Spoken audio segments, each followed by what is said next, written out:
Shit, man. I just found out Pilates doesn't even exist. Wait, seriously? Emma loves Pilates. I'm sure she...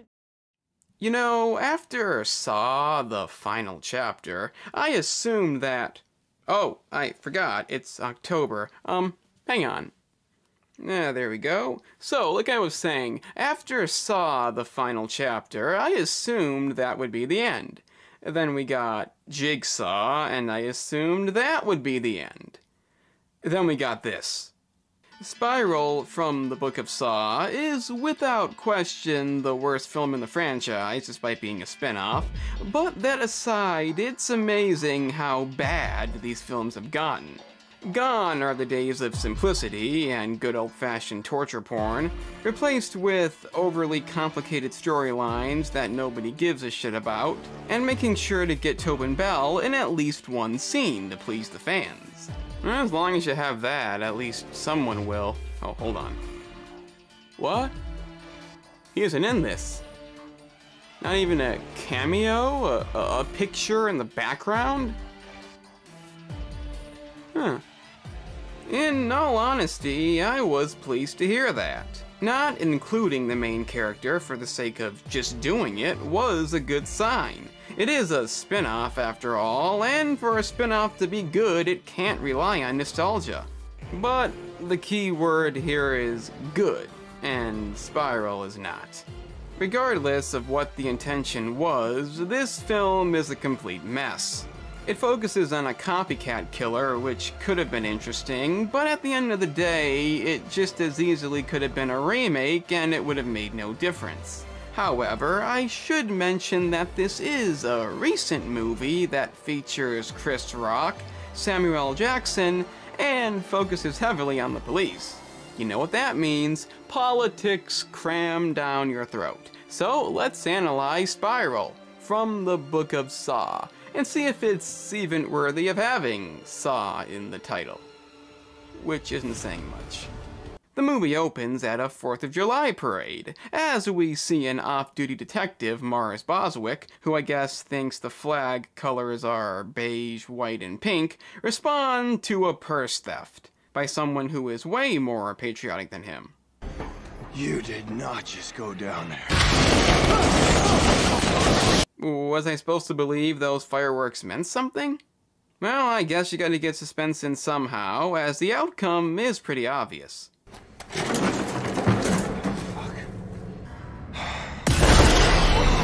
Meaning we'll get to see the new spin-off bad guy, along with whatever new menacing voice they gave him. Hello, Detective Boswick. I want to play a game. Are you fucking kidding me? That's what you came up with, huh? You fucking serious? That's what you came up with? You could have just used voice to text. It would have been equally as menacing. Oh, yeah. They actually went from this... Hello, Michael. I want to play a game. ...to this. Hello, Detective Boswick. I want to play a game. I understand they wanted to do something different, but this? It's literally the worst thing they could have chosen, aside from actively trying to make you laugh. Not to mention, it has a fucking pig's mask on. It's not even anything new. And then again, that is kind of the movie's theme. I guess they took the Book of Saw too literally. It's then revealed that this cop is a liar, taking the stand on many occasions and putting innocent men in jail. This gives this trap a very simple premise. Jump, tearing off his own tongue in the process, or be run down by an oncoming train. Simplicity at its finest. It's been said many times that this is the best scene in the movie, but I do have a couple of questions. First off, couldn't he have very easily not woken up in time to hear the message on the TV? Nothing he did activated it, so I'd assume it automatically comes on when the train's approaching. Also, what if he'd fallen off the ladder? It's not exactly sturdy. I guess what I'm saying is that this trap might be a bit too simple. Anyway, like most opening traps tend to go, he makes the decision to do it right as it's obviously too late. Now, like I said, it's a good scene. A bit flawed, but a good scene. The problem is, it's one of the only good scenes. We then cut to Chris Rock and his gang of thieves, rambling about random shit. Special needs? What, you woke now? I'm not woke, but you can't say handicapped, you can't say retarded. You gotta say special needs. I'm trying to be respectful. Stick with making fun of alopecia victims. It always goes well. They proceed to rob the place, but guess what? It was a setup, and Chris Rock's character of Zeke is undercover. Zeke? Is that you? Zeke? Well, that was a smart thing to say. It's not like he's sitting right next to someone who might not be pleased with him at the moment. Have you seen Squid Game? Speaking of not being too pleased, the captain does not approve of Zeke's vigilante tactics. You were off on your own, as usual, no backup, nothing. On top of that, it's made apparent very early on that this might not be the finest police force. No backup, because there's nobody on the force I can fucking trust! Yeah, just in case it wasn't already obvious, the cops are not exactly good in this. It's also mentioned that he once turned in a dirty cop, which might have something to do with the tension, and he's given a new partner, William Shank, who Zeke doesn't like because... cliché. They go to inspect the officer's body from the intro, thinking it's a homeless guy, and quickly realize that it is not a homeless guy. I don't know a lot of bums trying to get their steps in. You would think somebody on the scene would have figured that out. I mean, despite the body being in pieces, it looks like anything but that. Well, I guess a handy flash drive sent to them that says "Play Me" may explain a few things. Hello, Detective Banks. I'm here to help reform the Metro Police, to remind them of their oath to the people of this city. They come to the conclusion that this must be a Jigsaw copycat, and utilize some police intuition to easily pinpoint the spiral's location. Well, that, and it kind of has a sign right above it. So they head down there, along with Detective Fetch, who Zeke doesn't like. Oh, we thought you boys might need some backup. Fuck you, Fitz. It's not your case. And they find another package, containing a severed tongue and a badge, proving what we already knew. Dental records confirm it's Buzz. Sorry, guys. He was the only one I trusted. Then again, you could have gotten those dental records without the badge, but police, they're stupid. Kind of like how, when Zeke throws a fit because they won't give him lead on this case, the captain gives in and lets him take lead anyway. 'Cause that's exactly what you do when someone's emotionally involved. Is this a joke? And if you think Law and Order makes the cops look too good, then you're in the right place, as this movie portrays the cops as being complete assholes. Parade at Stewart's Point, so there should be plenty of surveillance footage. So check your hashtags. Oh, it was awful. Tongue ripped out, hit by a train, so much blood, his wife's all alone now, no one, it's just, it's tragic. Well, we can't really do much about it. I mean, we kind of don't like the cop who's in charge now, and we're kind of dicks, but, you know, it was awful. But there is one good thing about the police in this movie. You pull a gun on your old man?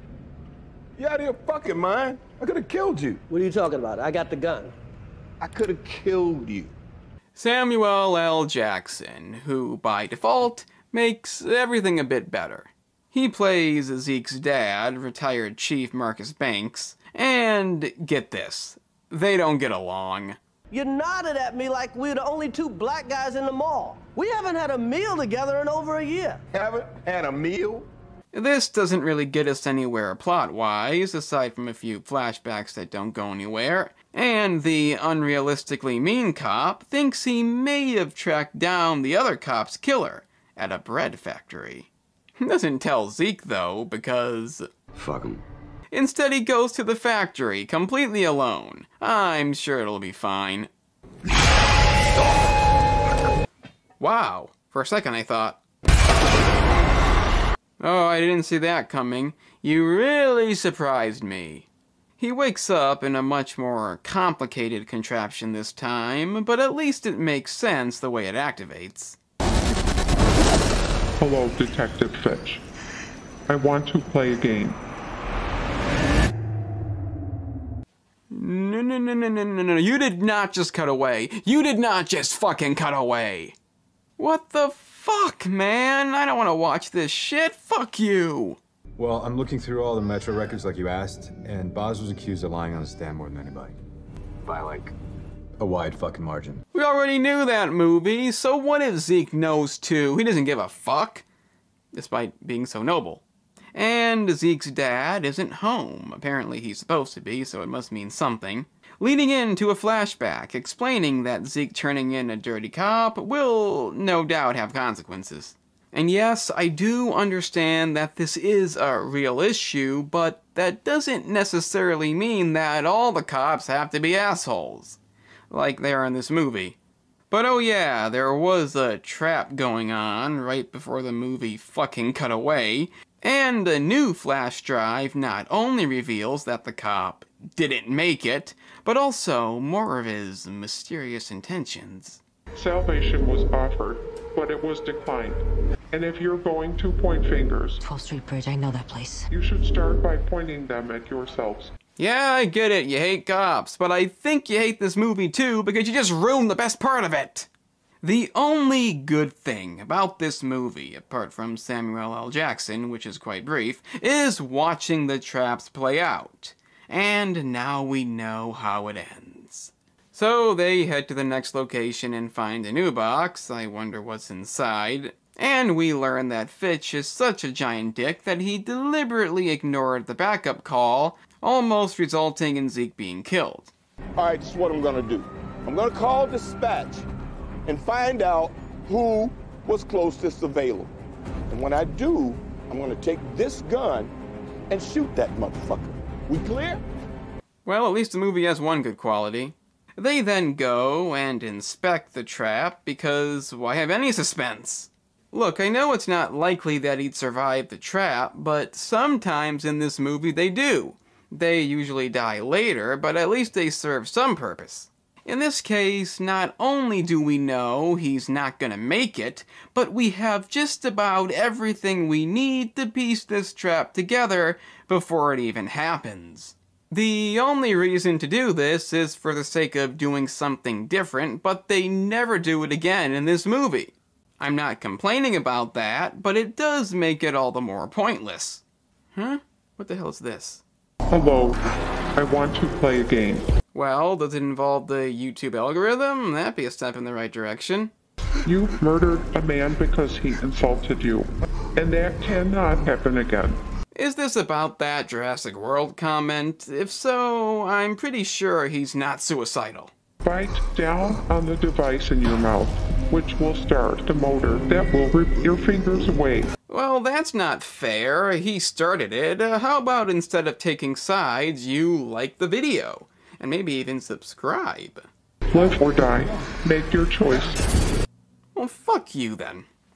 So he has his fingers ripped off because he shot somebody for insulting him, and correct me if I'm wrong, but why doesn't he just climb out? I mean, I know his hands are stuck, but what's keeping him in the tub? We see him moving around a great deal. I don't think the helmet's attached to anything, so if he simply climbs out, he won't be electrocuted. If I missed something, I apologize, but I really don't get this. He, of course, doesn't do this, having his fingers torn off just in time to not make it. And I do need to address one other thing. This crazy theory that these traps aren't survivable. They are. The tongue trap obviously was, and if this guy hadn't taken a break, he would have made it out. For those of you who think that's not the case, and it makes the movie more unique, you're wrong. In both ways. Unsurvivable traps are not a new thing in this franchise, in case you've forgotten. In fact, it was very plot relevant.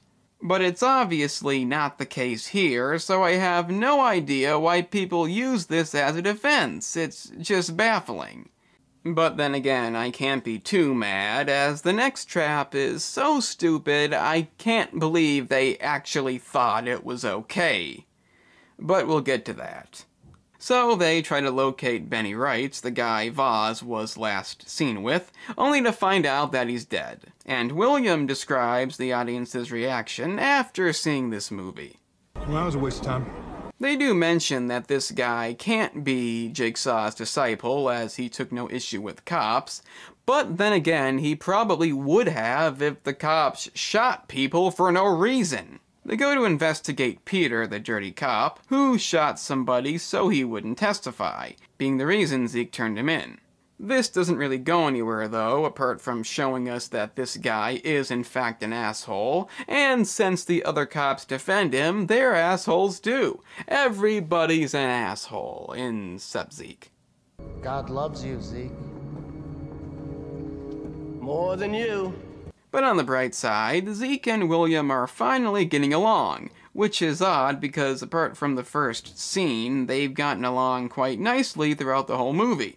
But if we have this scene right now, then the next scene when William goes missing will be all the more effective. And it is an effective scene indeed. A new box shows up. It looks different, meaning it might be a bomb, so they evacuate the station, so the three of them can open it with no precaution, revealing William's skin. No! Everybody really liked him! No! They're given a hint that leads them to a butcher shop that used to be a hobby shop that Zeke's dad used to visit. Isn't that convenient? And this leads to a pretty disturbing scene as we do see a skinned body along with Zeke's imagination of how it happened, but it does bring up a few questions. Why does Zeke only imagine it? What could this rookie cop have done wrong just yet? Are cops just naturally evil? Well, the skin was taken off post-mortem, so that might give you a hint. But if you're not satisfied with a trap you didn't get to see,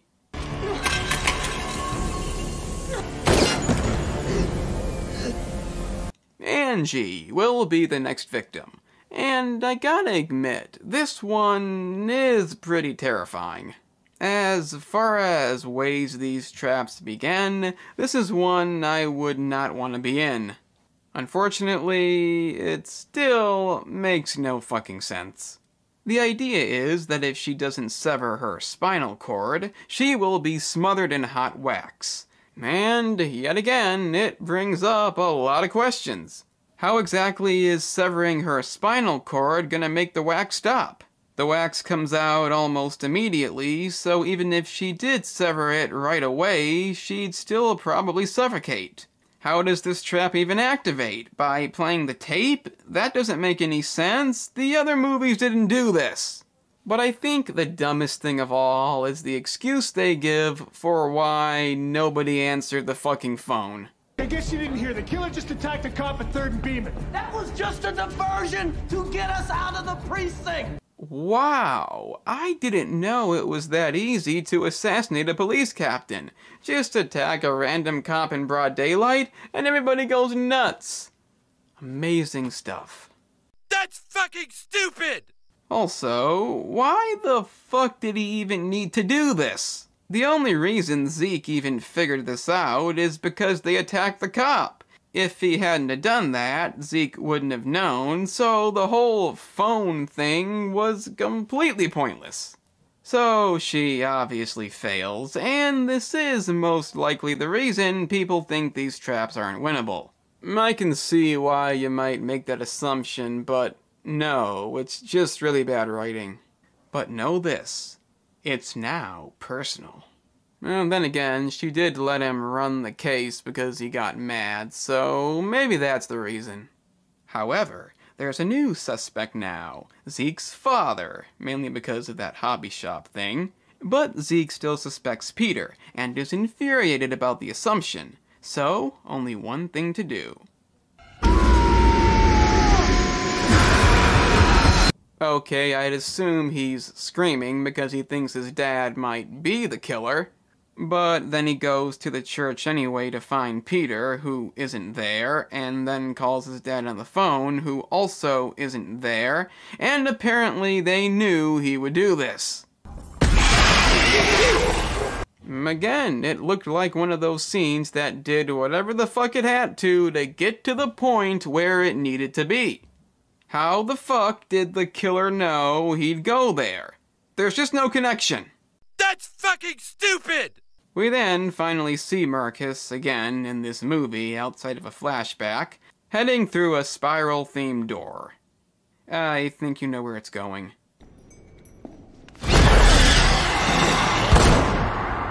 Well, who would have seen that coming? That's another fucking dumb thing about this movie. They're police officers, a specific group of people who know they're being targeted, yet they keep going off alone. It wasn't an issue in the other movies, as they were more random, but in this case, you gotta do something a bit different. Yeah, they technically did with the captain, but it wasn't exactly needed. So Zeke wakes up handcuffed to a pipe and actually considers sawing off his hand, until noticing a handy bobby pin, which was obviously left there, so I guess the killer wanted to test his eyesight. Never explained. But he isn't alone in this room. Who could it be? Pete? Why, it's the man with no redeemable qualities. I wonder what's gonna happen next. Well, first he's gonna accuse him of still being the killer, because that makes perfect sense. And then he's gonna incidentally turn the trap on, because again, it's tape activated. There is a way to save him, or you can keep him locked up and throw away the key. And aside from the tape activating it, it's the only trap in the movie that isn't in some way broken. It actually makes logical sense this time. And the idea is pretty unique, having him killed by broken glass if Zeke can't find the key. Of course, throwing away the key was meant literally, and as always, it was slightly too late. It's easily the movie's best scene, and dare I say, kinda relevant, as his character did affect the plot. Unfortunately, the combination of relevance and just plain common sense won't be a thing much longer. You disloyal piece of shit. What? But he's dead. You saw that. He died. They killed him off screen. Remember, they skinned his body after he died, and... What? Yep. 2021, and apparently this is still supposed to be a twist. But why, you may ask? Because the guy Peter killed was his dad, and he wants to reform the police and whatnot, but Zeke becoming his partner was the intention, because he thinks he might be different, mainly because he's not extremely corrupt, but regardless, he makes him an offer to join him. Okay. Let's do it. Oh, okay, that was easy. Is the audience even supposed to consider that he means that? But first, he deliberately alerts the police and then takes him to see his dad.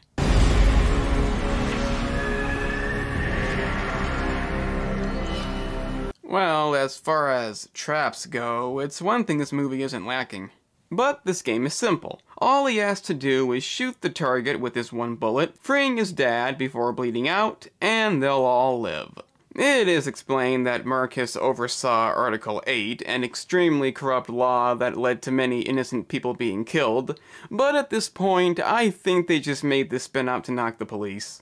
So he shoots the target, freeing his dad, and then proceeds to attack William, obviously not really on his side. What happens next is so stupid, I literally had to look it up to make sure I wasn't missing something.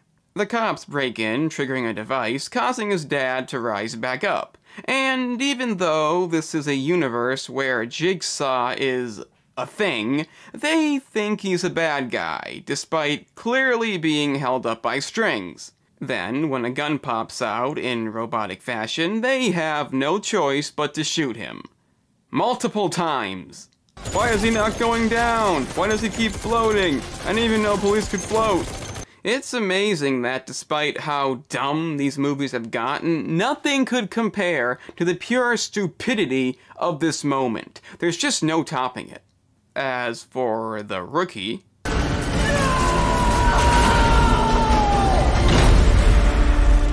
Oh yeah, play the classic theme, that'll get us excited. But that was Spiral, from the Book of Saw, and please stop making these things. Just to clarify, I'm not saying this movie is bad just for political reasons. I know this kind of stuff does happen, but this movie portrays cops as being just plain evil. The concept of not turning in a dirty cop because of loyalty is bullshit, and not something that I agree with. I'm fine with the film shining light on that issue, but there's no denying that this goes way beyond that, and in this day and age, it just isn't a good idea. That being said, I could ignore this completely, and you still wouldn't have a good movie.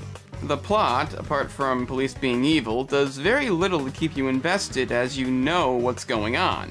A Jigsaw copycat is killing police because they're corrupt, and one of them may have done something bad to him to give him the idea. The twist that he's the rookie cop is pretty easy to figure out from the moment he's on screen, and then when he supposedly dies in a way that you don't see, the whole thing becomes a bit insulting to the audience.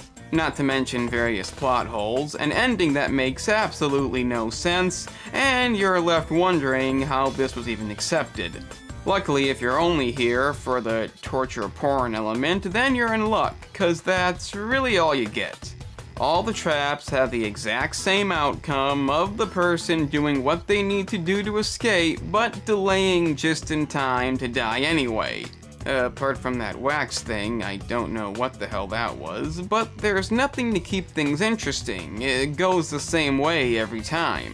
And despite being somewhat inventive, the glass one being my favorite, they don't make any sense fundamentally. In most movies, the person would have to do something to activate the trap. Something they would have not done if they'd known about it, but you probably wouldn't be thinking straight in this situation. In this movie, they just happen to wake up at the right time, or a tape recorder activates it somehow. Now, I could forgive that if that was it, but obviously it isn't. Rather it be nothing holding fetch inside the tub, or failing to explain how the wax would shut off, these just aren't well thought out. I'm not gonna say the other movies haven't made the same mistakes, but with this, they weren't even trying. It's likely the reason people think these traps weren't winnable, and I still can't figure out why they gave away the one's ending, aside from let's make the spin-off different.